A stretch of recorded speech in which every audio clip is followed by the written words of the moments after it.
The Quran says in Surah Hujurat, chapter number 49, verse number 6, that whenever you get information, you check it up before you pass it on to the third person. Unfortunately, almost all of the media throughout the world, they do not follow this guidance given in the glorious Quran.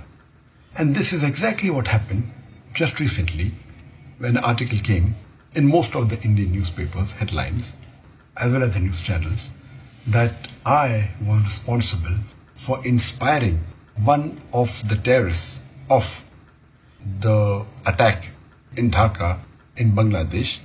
I inspired him to do this act of killing innocent human beings. I did a little research and tried to find out what was the story behind this. And when I spoke to the Bangladeshi official government people, they told me that they do not believe that I inspired this Bangladeshi terrorist to do this act of killing innocent people. That's the different issue. That yes, he was my fan. And there are millions of fans of mine throughout the world. And particularly in Bangladesh, Alhamdulillah, more than 90% know me and more than 50% are my fans. So he may have been my fan, but to say that I inspired him to kill innocent human beings is devilish. But this story occurred the first time in one of the leading newspapers of Bangladesh, the Daily Star.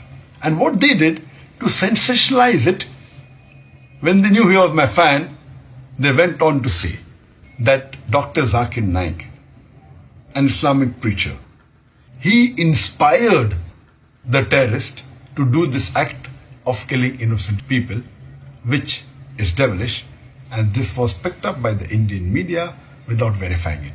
I challenge any of the media, whether it be the newspaper or from the channels, to show me any official source from the Bangladeshi government which says that they believe that this act was inspired by Dr. Zakir Naik of killing innocent human beings.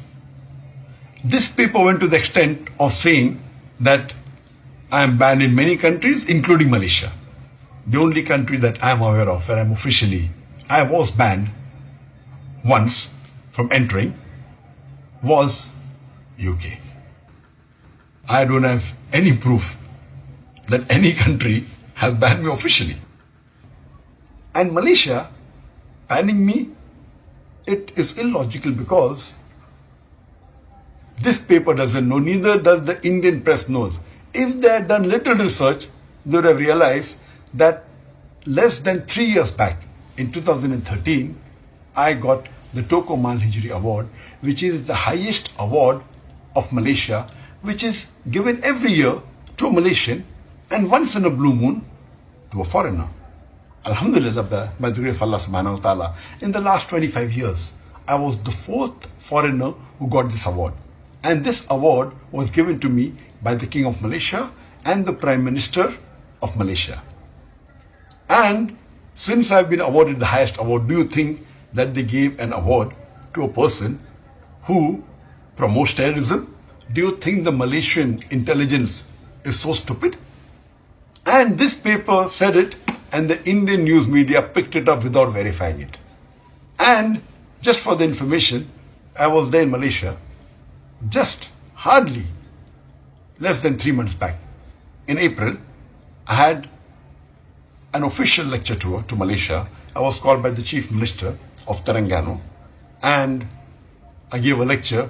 Yes, there were some Hindu organization by the name of Hindraf who objected and said that I should not be allowed to give speeches, I should be banned, and there was a strong reaction from the Muslim community. All the Muslims of Malaysia gathered together and they disagreed with it. So much so that in a span of 4 days, I met 14 ministers from this country, Malaysia.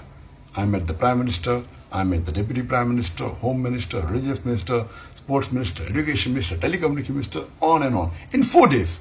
Never in my life have I met more than 15 ministers in a span of 4 days.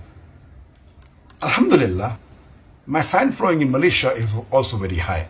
Just because one Hindu organization does not want me to come to Malaysia, that does not mean that the Malaysian government banned me. So this newspaper in Bangladesh, the Daily Star, says something which is unauthentic.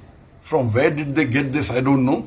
Maybe from some website of some fanatic organization, and they give it in the newspaper, and the Indian media picks it up, and most of the news channels, many of the newspapers give as headlines that Dr. Zakir Naik is banned in many countries, including Malaysia, which is absolutely wrong.